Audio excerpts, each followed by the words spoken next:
Hey everyone, sorry I've been a while, it's been pretty hectic lately. Today's mod we're going to show you how to remove the front bumper on the CJ Lancer. Now this is needed for the cold air intake and a few other mods as well. So to begin with, you need to remove the 4 clips on the radiator cover. These are simple, you just need to shove a screwdriver in one of the small gaps and just twist the screwdriver so that the top pops off. And then after that, you need to remove the 2 screws. They're a plastic screw clamp sort of arrangement thing. The best way to get them in is push down, but don't push too hard. And then after that, you want to pop off the intake. They can be a little bit tough sometimes. Wriggle them and push down on top, and that will pop it out. After that, you want to then remove the radiator cover, and that simply lifts up like that. The next step, there's 5 bolts that you need to remove on top of the bumper. Now there's 4 that you can see easily, and the 5th one is just below the bonnet release, which I'll show in a second. So once you remove all 4 of them, put them aside, make sure you don't mix them up with others.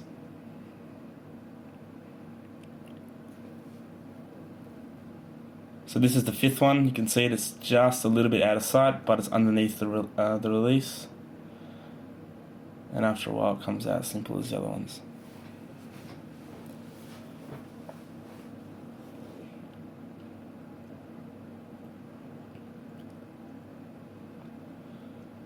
And always, if you can, get a friend to help you with this mod, not modification, more than how-tos, because lifting up the bumper is quite tricky by yourself.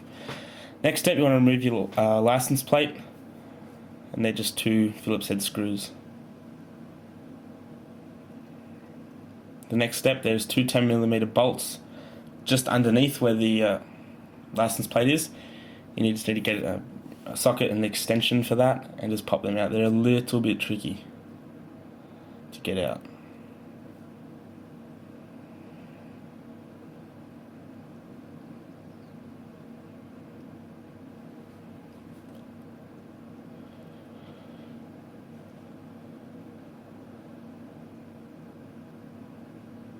The next step, on the passenger, for Australian drivers, on the passenger side of the car, you need to make sure that your wheel is turned all the way to the left to allow for this one.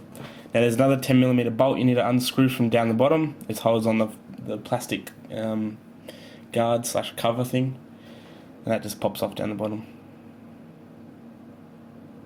Next, there's similar screw clips that were on the radiator cover. There's 2 of them you need to remove from the front. These ones, depending how long your car's been on the road, if your car's been on the road for a while, they can be a bit clogged and stuck with a fair bit of dirt. These ones were, so they took a while to get out. I just took off the Phillips head and unscrewed them myself. You do not need any pressure whatsoever.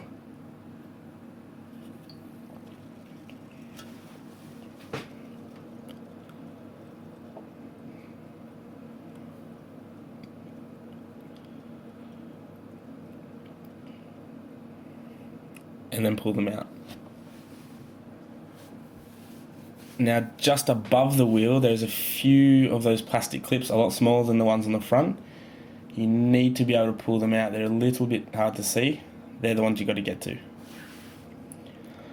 And before that there's a 10mm bolt on the side of the front bumper, just above the wheel. You need to remove that one as well.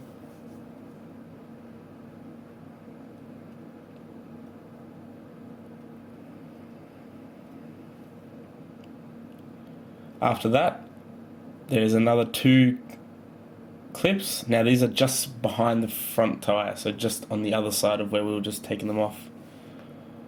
And you'll see them. Like I said, the more dirt, the harder they are to get off.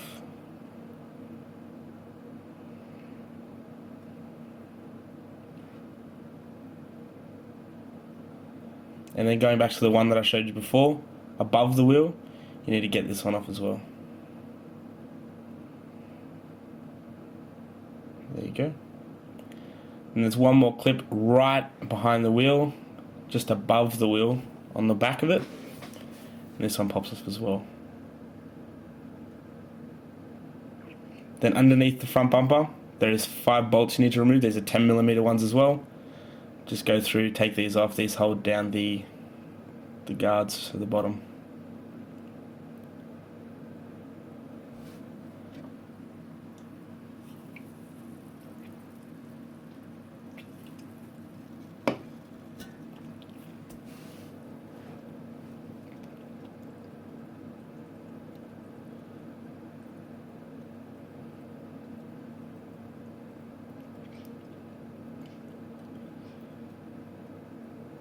And there you have it. Then under the driver's side, on the corner of the bumper, there's several clips that you need to take off, similar to the front. Now these ones do range in their sizes, so you do have to make sure that you put them aside, knowing which ones go where. I think 1 or 2 of them are bigger than the other ones, and they're just a little bit hard to get back in if you don't have the right ones.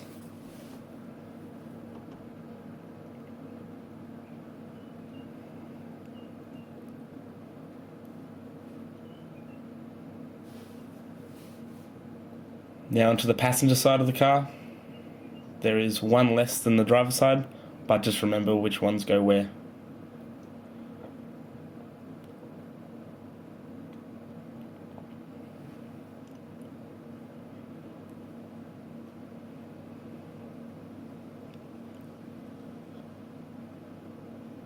And like I said before, these can be pretty tough. Now the next step, what you have to do is, this is on the passenger side again, just pull this off. Oh, sorry, the driver's side and passenger side with the clips, I just got it around the wrong way, so just flip them.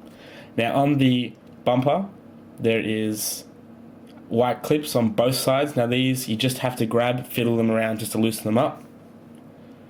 Now this is onto the driver's side. Repeating the steps from the passenger side, just take off the bolts and a few of the clips as well.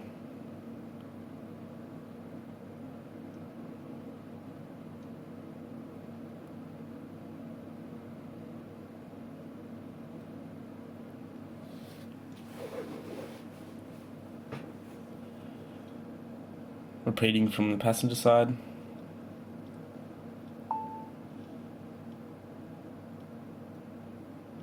And we're almost done.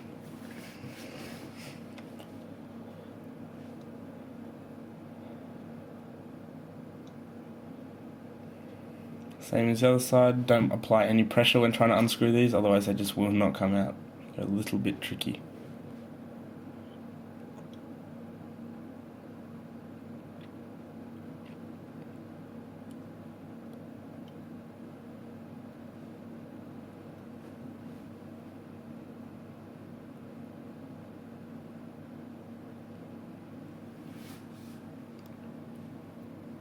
After that, you want to pull the bumper down on the corner and then pop out, and you feel it pop. Apply as much pressure as you can without bending it. Repeat that on the other side as well, and then you're ready to take off the bumper. Now, going from side to side, you just want to pull it forward and keeping it away from any other body panels. You do not want to scratch anything. After a while, it'll start to come very loose, and if you do have fog lights, I'll show you how to take them off as well. Get a mate or a friend or a family member or anything to help you with this. It can be a little bit tricky by yourself. And what I did is I grabbed a towel or a rag or something like that just to chuck underneath, just so you know you don't scratch it any further.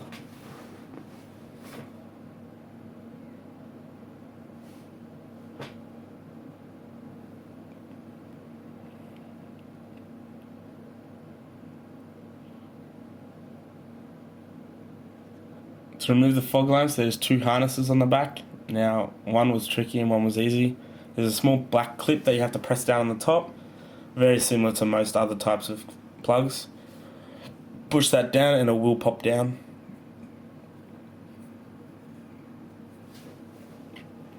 Like so. Same on the other side, and you're now complete.